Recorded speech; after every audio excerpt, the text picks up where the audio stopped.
Well, it's a beautiful morning here in Vancouver, Canada. You can hear the birds chirping. Yes, the song of the birds. I hear it every morning. I live right next to Stanley Park. It's nice and relaxing.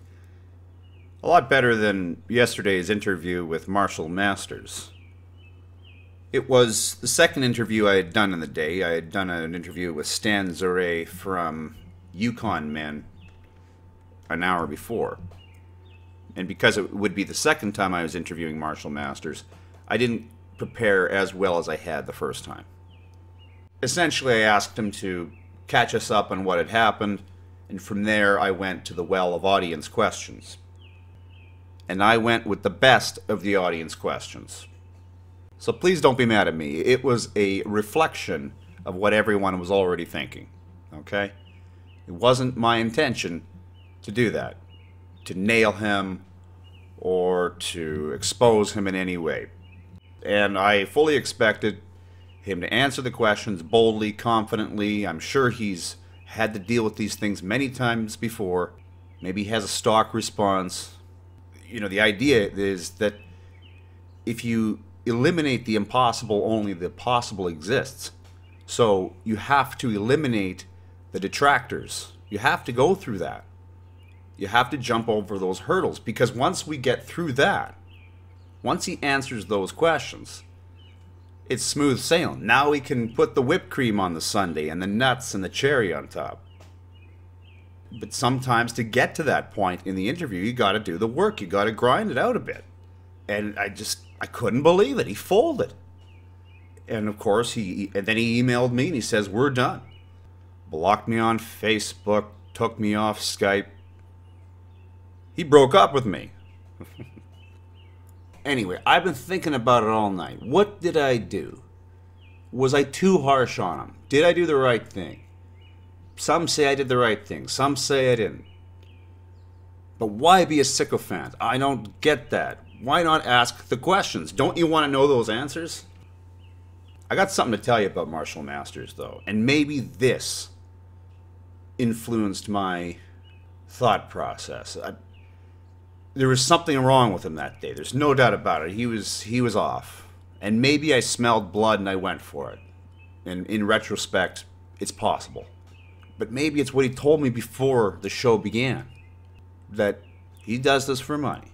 We all know this. This is also a business for me.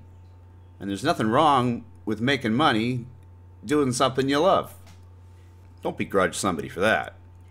But making money and being a charlatan are two different things. And before the show, Marshall Masters did tell me his videos are infomercials. They are presentations designed to make you buy his stuff. I'm going to play you the clip. Here we go. You know, as for me, I don't do that much AdSense with my videos, and because I didn't find that I was really making the revenue off of it for myself that was worth the and I do more infomercial style, so no big loss for me. But for a guy like you, damn, this is, you know, and this is probably going to take him several weeks to get this resolved. And he was so adamant the first time I talked to him that Nibiru, Planet X, was going to hit us in November. And then in the second interview, I couldn't help but notice he was no longer backing those claims as I say this, but as Ed Dame says this. And when the interview started with, "Oh yeah, the reason Planet X did not reach perihelion on March 21st was because I got that information from someone else. And this act has been going back a long time." And this is what I noticed in the threads. People are sick of it. From 2012, 13, 14, 15, 16, and now 17, it's always now. It's always this year. Much like the guy selling you the Bible, because the end is near. There's only one last thing I can think of that set Marshall off. It happened before the show, and it was my little prank on him. Listen to this. Hi, Marshall. Are we scheduled today? Yeah, we are, for right now. Oh man, I'm glad. I was in the bathroom when you called. Sorry, I just messed up. We're recording offline, right? No, this is live. Oh God. Well, let's go. Just kidding. Oh, you sneaky devil, you.